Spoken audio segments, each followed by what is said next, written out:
अपना ज्ञान का घोटा लगाने से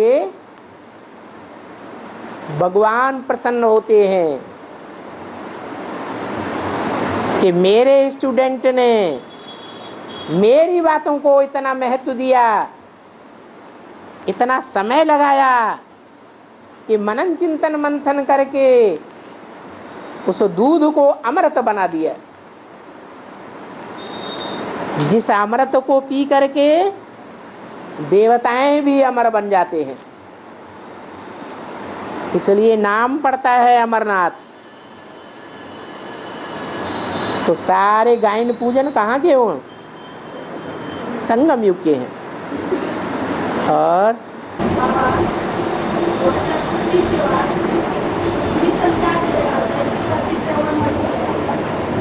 36 के बाद कौन सा ईस्वी सन चलेगा?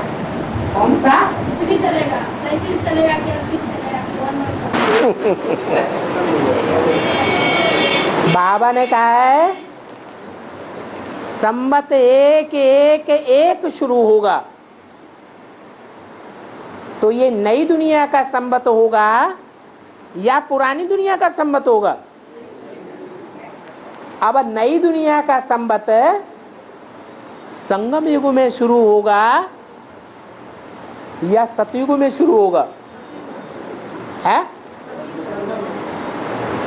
थोड़े कहते हैं सतयुग में शुरू होगा, थोड़े कहते हैं संगम युग में शुरू होगा। अच्छा, संगम युग का अर्थ क्या है? नहीं, संगम का ही अर्थ ही है दो का संगम, कलयुग का अंत और सतयुग का आदि। तो जो सतयुग का आदि है, सत्य का आदि है, उस सत्य का फाउंडेशन सतयुग में ही पड़ेगा। सतयुग में जब कृष्ण या कृष्ण जैसी आत्माएं जन्म लेगी तब सत्य का फाउंडेशन पड़ेगा। यह संगम में पड़ता है और संगम में सत्य का फाउंडेशन डालने वाली कृष्ण जैसी आत्माएं होती हैं या उनको जन्म देने वाली आत्माएं होती हैं। कौन सत्य का फाउंडेशन प्रैक्टिकल में डालती हैं? है?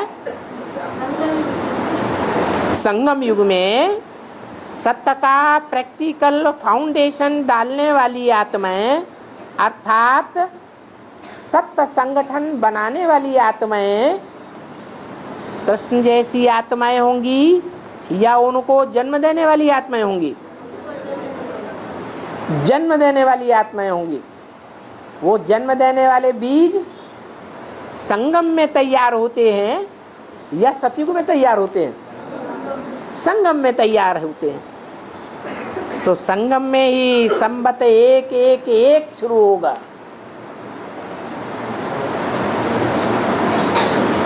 नया संवत शुरू होगा। वो सतयुग में शुरू नहीं होगा। सतयुग की कोई भी हिस्ट्री शास्त्रों में नहीं है। बैकुंठ की, स्वर्ग की अथवा जन्नत की अथवा पैराडाइज की जो भी बातें शास्त्रों में आई हैं, चाहे क्रिश्चियन शास्त्रों में आई हों, चाहे मुसलमानों की शास्त्रों में आई हों, चाहे हिंदुओं के शास्त्रों में आई हों, चाहे जैनियों के शास्त्रों में आई हों, वो कहाँ की यादगार है? संगम युग की यादगार है। तो संवत एक एक एक संगम युग में ही शुरू होना है। ऐसे नहीं 2036 के बाद जब सतयुग शुरू होगा, बच्चों के रूप में राधा कृष्ण का जन्म होगा, तब संवत एक एक शुरू होगा। नहीं, बाबा ने तो बता दिया लक्ष्मी नारायण के चित्र में संवत एक एक एक लिखा हुआ भी है। बाहरी दुनिया के लिए आप ब्राह्मण के लिए दोनों के लिए हो जाएगा ना, ब्राह्मण के लिए भी हो जाएगा, बाहरी दुनिया के लिए हो जाएगा। नरक की दुनिया के बीच स्वर्ग का वर्षा देता हूँ तुम बच्चों को। केवल ब्राह्मण के लिए होगा ना, संवत के। नरक की दुनिया भी है, उस नरक की दुनिया के बीच स्वर्ग का वर्षा ऐसे ही मिले।